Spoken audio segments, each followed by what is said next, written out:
Hello everyone, welcome back to Allcarnews, and you join us here today with the 2024 Nissan Sentra SR. And this Sentra was just recently facelifted to give you a little bit more of a fresher, clean look both inside and out. But I have to say, for the fully loaded price tag we have right here at around $28,000, I can't think of many other commuter cars in the US right now that offer so much for you at such a great price. And you can honestly get all or most of these features for around $24,000 as well. So let's dive into why I think this is the best Sentra ever and what all of the amazing features you're getting for this particular price point, especially compared to a huge class of competitors from the Civic to the Mazda 3 to the Volkswagen Jetta. This has a lot of competition, and let's see how it ranks amongst those. Now, what's under the hood of the Nissan Sentra? Well, nothing too particularly exciting, unfortunately. This is the only powertrain you can get in the entire Sentra lineup. It's a naturally aspirated 4-cylinder engine powering the front wheels only, and it makes just under 150 horsepower at 149 horsepower, and as well as 146 pound-feet of torque. And this is sent through an updated kind of next generation version of Nissan's Xtronic continuously variable transmission, aka the CVT. And I have to say, in this particular application, it's fine. You know, it kind of mimics gears pretty well. I don't think it's that really intrusive in being that droning CVT noise anymore, so they've kind of tuned a lot of that out, and it still does return generally decent fuel economy. This SR is rated up to around 37, 38 mpg on the highway, though around what we've been seeing around the 30 mpg figure. So, but I think if you're going on longer trips, you could probably squeeze those numbers out. And if you do go for a different Sentra with smaller wheels, I think those are going to be able to get you around up to 40 mpg on the highway, which is pretty impressive. Nonetheless, Nissan is not offering any sort of turbocharging or hybridization on pretty much any of their vehicles right now, especially this Sentra. And that's a big thing to note, as Honda just revealed a new hybrid version of the Civic. We also have the turbocharged versions of the Mazda 3, and other competitors are also going with turbocharging and hybridization. It would be really nice to see Nissan kind of move into that segment, especially with EVs not being so popular right now and hybridization really kicking in. I think they could really squeeze both more performance and efficiency out of this powertrain if they kind of went that route. Hopefully they will in the future, but for right now, this is the only option you can get on the Sentra. So what are you getting with this Nissan Sentra in terms of design? Well, we have a nice, really cool upgraded paint option, this particular one in this electric blue paint over this two-tone black gloss painted roof. I think it's a nice contrast to getting a full body colored paint on the Sentras, and it also, I think, helps to stand it out a little bit better from competitors. But with this new facelifted Sentra that we've seen over the past few months, we have this newer style V-motion front grille area over here, as well as Nissan's new logo, which I actually am a huge fan of how they kind of outlined it in white. It almost looks like it's illuminated, even though it's not. Pretty cool touch there. We also note a very subtle SR badge over here, as well as these kind of dark chrome finish V-motion aspects to this grille over here for the Sentra SR trim. What I'm not particularly too much of a fan of is the new design headlights. I think the previous design or pre-facelifted version of this Sentra's headlights looked perfectly fine. They had a really nice defined LED signature. Now I think they've kind of toned it down a little bit in terms of that premiumness nature, where it's all this kind of giant LED reflector beams over here, though we do have this little signature LED reflector piece down here. I think the previous one looked a little bit nice, but it may have been stepping too much on the Altima's toes in that aspect. Otherwise, I think the Sentra's design is very handsome, very sporty, and again, all these kind of blacked out aspects over here are really what you're going to be seeing exclusive to this SR trim. And you can also note behind the Nissan badge here is some of your radar aspects for the adaptive cruise control that you are getting on this Sentra. Now, coming over to the wheels on the Nissan Sentra SR, this one has the optional upgraded black 18-inch wheels. Though standard on the SR at that $24,000 price tag, you will also get these really nice machined black finish 18-inch wheels. Though I do like this black particular option. I think it's a nice upgrade. Both options are pretty nice, and they're definitely a nice upgrade over the base Sentra's wheels, which are all the way down in the 16-inch range. The rest of the Sentra's design, I think, is pretty much in line with the rest of the segment. There are still some of those segment standouts, I think, that are a little bit more premium and kind of blend segments a little bit more, but the Sentra, I think, still is a good, just overall conservative, well-designed commuter vehicle. We have, again, that really nice electric blue paint here, which really helps it to stand out. And that SR trim that we're seeing on here gets this really nice, distinctive chrome exhaust tip right over there on the left-hand driver's side. And since we have the premium package on this particular one, we are also getting that moonroof you can see up there, which I think is a really lovely touch as well. Overall, really great, nice, sporty design, almost like a compacted Altima. We have our taillights back here, which look to be fully almost like incandescent style and not necessarily necessarily upgraded to LEDs yet. We also have a nice little small decklet spoiler on this SR trim to make it a little bit more sporty. Also on the rear of the Sentra, you're going to find some parking sensors as well to help you in some reversing situations, as well as a sportier rear lower bumper design on this SR trim with these really nice gloss black inserts down here, which I think help to enhance looks even further. Popping open the trunk here, no power situations whatsoever, so very light and easy to open, thankfully. And we have around 14 cubic feet of space back here in the trunk. Really low load floor, obviously, because this is as a sedan, so really no issues there. And you also have a pretty wide opening. I think that 14 cubic feet is generally quite bigger than you may think. You can also fold those second row seats down as well to increase your cargo space just enough. But as you can see here, with a few different backpacks and some stuff shoved in here, you still have plenty of space. I could probably throw in 1 or 2 full-size suitcases as well. So I think you have a decent amount of cargo room in the 2024 Sentra. Now let's go hop inside the Sentra, and I also want to point out on this key fob here that we also have remote start on this one, which will actually turn on and precondition your vehicle's climate control systems, which is a nice touch. We also have keyless access on those front 2 doors over there, which is pretty nice. So let's use that to get inside, and then we'll go check out the rear seat. So let's unlock the Sentra, open up the rear doors here, and here we can see a generally quite spacious interior, I think, for this class. So let's go hop inside. Also note the paintwork here for this 2-tone roof design over here. Pretty interesting how they kind of cut that off. Hopping inside over here, we can see we have a decent amount of legroom over here. Now, I would definitely say I can move my seat up just a little bit, but if you did have a really, really tall passenger over here, taller than me, in fact, or a tall driver at least, I think you'd pretty fine as a rear passenger. Pretty decent amount of foot space. Knee room is good. You also have some cutouts in here as well, so not too bad. And on the passenger side, you actually have a little bit of a cubby, but no cubby on the driver's side, which I think is a little bit unfortunate. In the center console over here, we do have one singular USB port back here. I'd like to see that increase, maybe 2 at least, and possibly a USB-C back here, which would be a nice touch. We also have a floor hump, which I honestly don't really know why we do, probably for the exhaust if anything, but there's no drivetrain going to the rear wheel, so I think they could have figured out a way to get rid of a floor hump, but probably for the exhaust at the end of the day. Otherwise, I think these seats themselves are actually quite comfortable. We have the upgraded leatherette interior here on this Sentra SR, so we get this contrasting red, orange-red stitching, which I think is a really nice touch. We also have the upgraded 8-speaker Bose premium audio system in the Sentra SR as well, so a lot of nice touches and points in here. Folding down, this piece over here does reveal 2 cup holders as well, which is a nice touch. And we can also fold down these seats, like I mentioned before, pretty easily by pulling these levers up, and that will gain more access for that trunk space, which I think is a cool touch. But otherwise, I don't think this is a super bad interior. And I also have to say that the sunroof as well does not cut into rear headroom whatsoever. So you still have a decent amount of headroom up here, as well as some nice lighting elements in the center over here. And the door front, I think, is pretty solid as well. It could be a little bit more dense on this platform for 2024, but I think overall pretty nice. On the door panels themselves, we have a nice kind of padded area over here, again with that nice contrasting orange stitching, a spot over here for a cup holder, as well as this kind of faux carbon fiber-esque trim over here for where our window switches are in the back.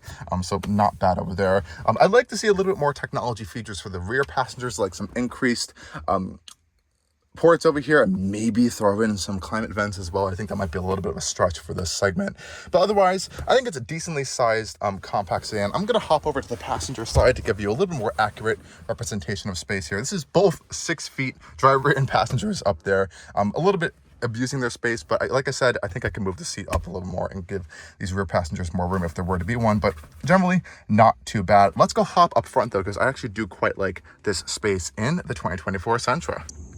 Okay guys, let's go hop up to the front seats now on the Nissan Sentra. Again, keyless access, like I saw before. And hopping into those front seats over here, you can see we have pretty much of the same treatment on this door panel over here like we did in the rear seats. So we have that soft padded armrest over here, a little bit of a larger area over here for some storage, and branded Bose speakers up front over here.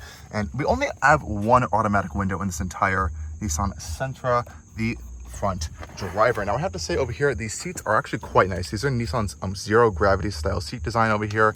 So pretty nice comfort. And we also are getting powered controls for our driver seats, as well as powered lumbar, which is a nice touch, but no powered seats for the front passengers at all in the Sentra. We also have a nice design on this SR trim. So we have this kind of orange style pattern over here that kind of continues in contrast with, or complements at least this orange stitching throughout the Sentra. And there's also some interesting kind of cloth blend design here with this leatherette seats. Really nice general design of this interior, but let's go hop inside, turn it on, and see what we're getting. Climbing inside the Sentra, and we are here now, and let's pop it on to see what we're getting inside this 2024 Sentra. So we'll find our auto stop or stop button here in the center console over here, popping it on. And the Sentra prowls to life. We have a little animation here in our digital cluster, and as well as our infotainment system over here. We have that sportier design for the seats, but we also are getting a sporty design for the steering wheel itself over here. So we have a flat bottom style steering wheel, which I think is a pretty nice touch. And this also has that orange contrasted stitching we saw around the seats as well. I actually think it's a quite nice steering wheel. We have pretty simple buttons on here as well. And you're gonna note the lack of any sort of like Pro Pilot assist systems. That's really gonna be exclusive to higher end Nissan products, but we do still have Nissan Safety Shield 360. So that's gonna give us blind spot. We have intelligent brake assist. We also have rear cross traffic, all that fun stuff with the parking sensors. And we also have radar adaptive cruise control on this particular Sentra SR as well. So a lot of nice standard safety features we're getting now on the Sentra. But we also have an eco mode over here on our side. We also have a kind of sport mode for our continuously variable transmission as well on the actual shifter itself. Even though it's not labeled, it will pop up an S on your digital cluster there. And a lot of the settings are actually baked into this digital cluster menu over here, as they are with most Nissans. So if I kind of zoom in over here, you'll see all of these different menus and settings over here you'll find in your digital cluster to adjust your traction control, driver assistance, tire pressuring, and all that stuff. So as I will continue to echo is with every Nissan product I've had to review, is I'd love to see a lot of the stuff moved over into this infotainment system, because I think it'd be a little bit easier to access. Nonetheless, otherwise, I think this is a pretty fine space in here. So lots of decent room actually for the driver. And with this upgraded premium package, we are getting a padded knee and kind of thigh support over here on the center console, which is a very, very welcome upgrade. I also like how we have separate climate controls over here and these nice, very nice feeling knobs over here. So we have a nice little separate digital screen here for our climates, as well as heated front seats and steering wheel, which is a nice touch, all located in this one easy to use little piece over here. As goes with these very sporty Mercedes-ish looking center vents over here, are very nice to use to kind of move your airflow around. I think they're very, very well integrated into this dash as well. That also sports this nice soft touch material, as well as that nice orange stitching again on this SR trim. Center console area over here is also well and padded, pretty deep of the amount of space in here. You can store quite a few things in here as well. There's no charge ports in here though. That is something to keep in mind. All of that will be located right up here in this kind of area over here. So we have a USB-C, aux cord, and a 12-volt socket. No wireless charger on this particular Sentra, though we do have a button here for our auto stop start and this nice rubberized area to kind of put your phone while it's plugged in and charging, which is going to be an important thing to do, as Apple CarPlay on here is wired only. Nissan, please upgrade that. That's something we need to see. This wireless CarPlay and Android Auto, even for 2024, vehicles in this class are also offering that. So I think they need to kind of push that maybe for the next model year. Otherwise, I think other storage in here is pretty decent. We have a good amount of storage here in our glove box over here, which is not lockable, which is something to note there. So if you do want to lock your glove box, you're not going to be doing that in your Sentra. And again, we saw our shift over here that also supports a little bit of that nice orange stitching. And we have a low mode for air transmission, but no manual mode whatsoever in the Sentra SR for this continuously variable transmission, which I think is a good thing at the end of the day. A little bit of a little storage cubby over here. And of course, we have our controls here for our power moonroof over here, which we can close completely or open completely as well, to give you a little more airflow in this Sentra. And this is paired with that upgraded Sentra premium interior package, so that's going to give you that 8-speaker Bose audio system, as well as nicer leatherette seats and this moonroof up here. So that's a really nice touch. Otherwise, I think this is a pretty spacious, clean interior. I think it's a generally well-designed interior. I wish they could offer a different color for the SR instead of just charcoal black for both the cloth and leatherette options, but I think overall for a commuter car, it's pretty well equipped. And I think this infotainment system, you know, while not very in-depth, once you connect Apple CarPlay, I think it works pretty well and flawlessly. It's also quick to use when you're just using it in the Nissan-based system, though there really is not much to do in here. Now, one big thing that I will point out on the system that I think is a really nice highlight to have on the Sentra is a 360-degree view intelligent safety monitor over here. So it's going to work with the blind spot systems, as well as give you trajectory with your turning on the wheels as well. So I do like that touch. You kind of cycle through a whole bunch of the cameras to kind of help you in different situations. So I think that's a really nice highlight to see in terms of technology on the Sentra. But other than that, not much much going on with this infotainment system. And despite it being kind of tablet mounted up here on the dash, I don't think it looks that bad. It's actually pretty solidly put in here. And I have to say that about the rest of this Sentra interior. Yes, it's a whole bunch of different blends of plastics, which is pretty much what you're going to find in this segment already. But I think generally build quality is quite good, pretty solid. I don't feel like anything's going to break off or just snap off in here. And you don't really hear any rattles or creaks or anything. So I have to give Nissan some prop ups here to give it's building a pretty solid interior. Again, also want to point out we have automatic high beams as well on the Sentra. Otherwise, let's go take this little commuter car on a drive and see how it handles out on the road.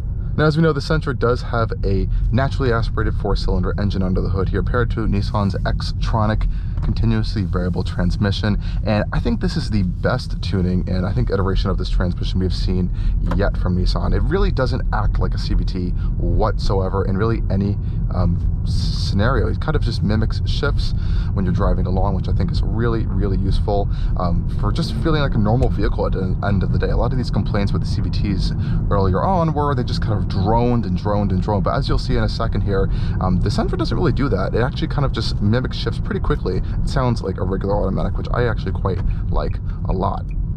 Now, of course, we also have blind spot assist, adaptive cruise control, all the stuff we went over in the full tour and review video.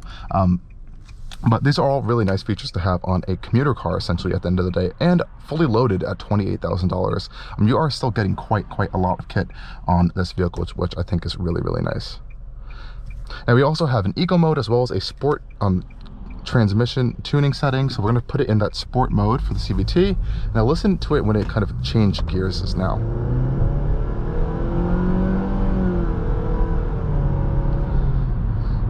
So as you can see there, it doesn't really do that CVT drone anymore. It kind of just mimics those shifts as most modern CVTs do. So it's really not super intrusive of an experience here in the cabin, which I think is quite nice. It also, I think, gets up to speed pretty quickly as well. It's a very light vehicle. It's only around 3,100 pounds.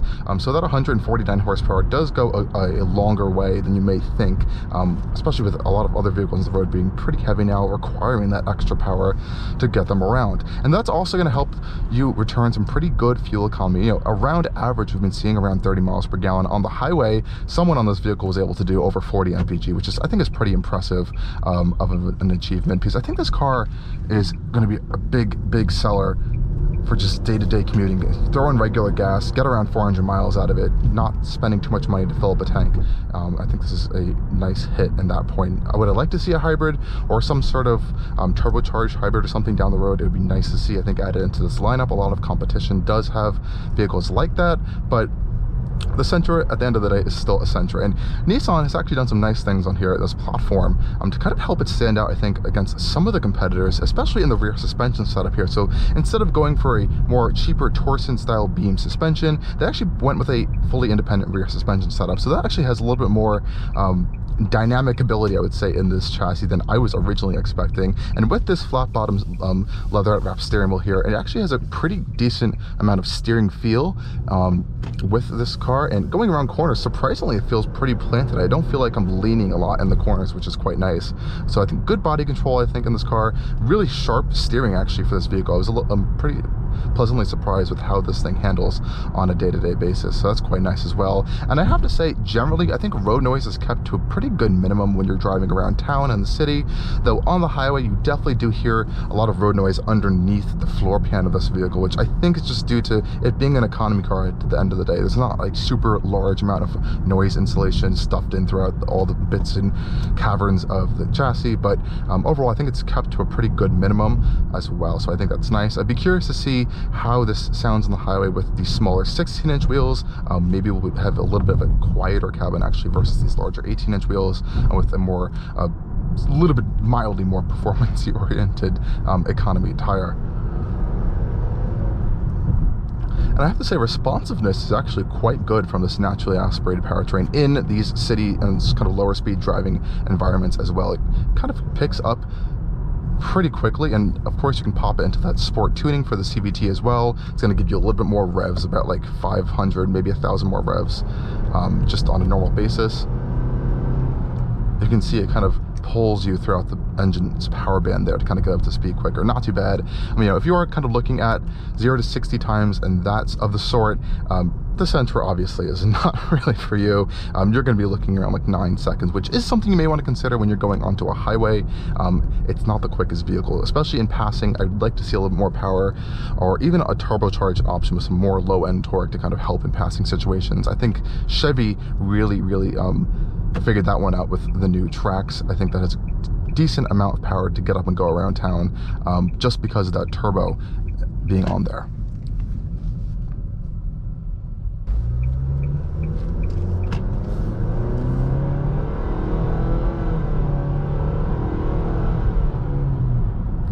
And yeah, sure, the Sentra isn't the most high-tech competitor in this class, isn't the most luxurious competitor in this class as well, but I think it still sets itself apart with its unique styling, really nice interior actually. I think it's well built, very easy to use as well, and just generally good overall driving dynamics. It does also feel quite more solid in here, I think, than some other competitors, especially out of South Korea. I think those are fantastic vehicles, like the Elantra and the upcoming new K4, for example, but I think they still have a little bit more to work on it in terms of their overall complete driving experience, even though those you can get a little more of some performance-oriented versions such as the N-Line and N.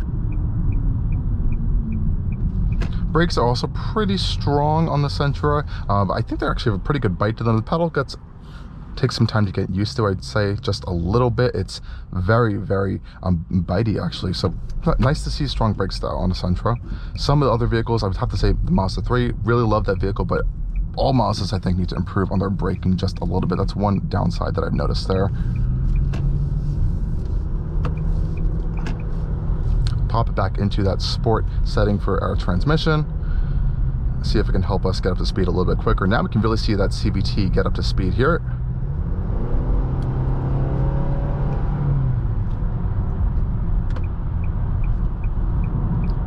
Yeah, so it's very clear that Nissan prioritized that simulated shifting with this latest generation of their Xtronic CVT, because it does it all the time. I really have not even noticed an instance, other than when you put it in the low range simulated gear ratios, it as does it ever kind of drone and just keep the engine at that set RPM. So I'm kind of like that now. Hopefully reliability will improve. I know people have had some gripes about issues of those in the past with some continuously variable transmissions, but I think these are going to be pretty solid for what you're getting. And if it's going to be helping you squeeze out this great MPG at the end of the day, I don't really see why it's too big of an issue for some people to kind of not want to choose this vehicle. Now out here on the highway, you can definitely hear that there's more road noise coming into this cabin than we saw on just regular roads, coming from pretty much all in that floor area like I mentioned before. Not too much around us. I think this glass is well placed and aerodynamically optimized to not have a whole bunch of wind noises coming into the cabin, which is great. But overall on the highway, I think it's pretty good. Just one gripe here is just the power is just not there, especially when you want to kind of maintain speed, passing in traffic. It does feel like you're kind of revving this little engine out to kind of get everything out of it to get up to those speeds, but that's just one thing I've noticed out here on the highway. Otherwise, I think it's quite good. Again, you can pop it over into the eco setting as well. You're going to get an even more efficient driving algorithm over here as well to get you that great MPG on the highway.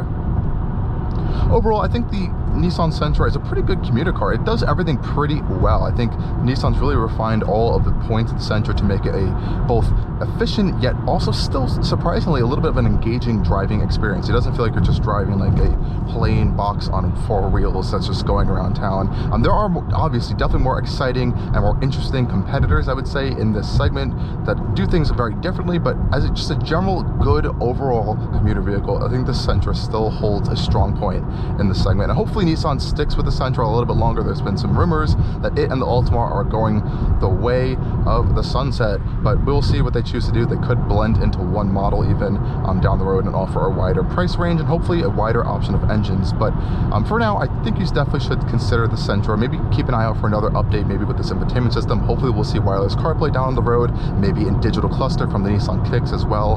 Those will all be really nice welcome upgrades in the Sentra. But otherwise, thank you guys for joining me on yet another review over at Allcarnews, and as always, see you on another video.